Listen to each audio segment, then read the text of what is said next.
Hey guys, my name is Giacomo. Today's topic I'd like to talk about is should television stations show in real time what happens when violent events unfold, and what effect does that content leave on children with mental conditions? So for the first part of my topic, I believe that we should show violence that is unfolding for many reasons. One, it's, if you show these people what is actually happening in real time, then it's not sheltering them from society of what's going on.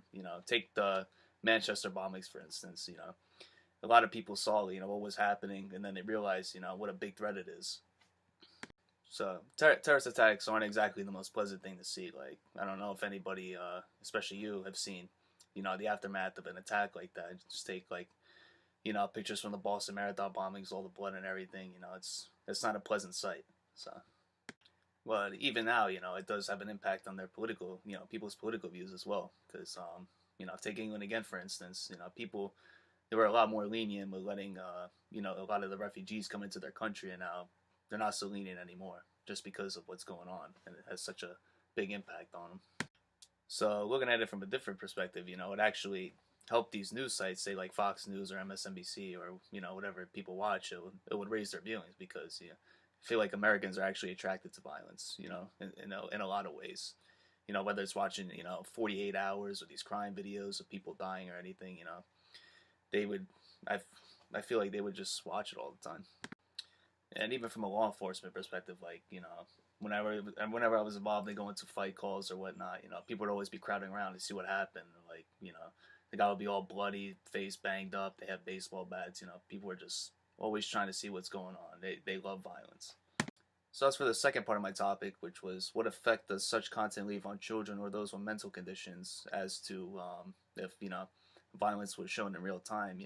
I feel like it would have a major effect on them, just because they can analyze the message the wrong way. Take the Sandy Hook shooting, for instance. I mean, that guy was playing Grand Theft Auto all the time, a young kid, and I guess he wanted to act out the same thing by going into the school and shooting all those kids and everything. Just absolutely horrible. But I feel like if they were to see that violence on TV as well, it would have the same impact almost.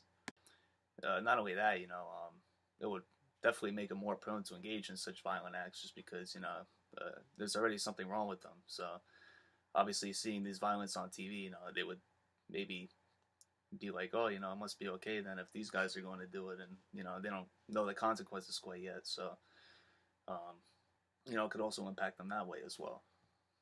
Yeah, I mean, even if kids with mental conditions were to see this violence unfold in real time, it could worsen their chance of being successful in life, just because they could either wind up in jail or being put in a mental institution or whatnot, just by watching these videos, because there's obviously something wrong with them.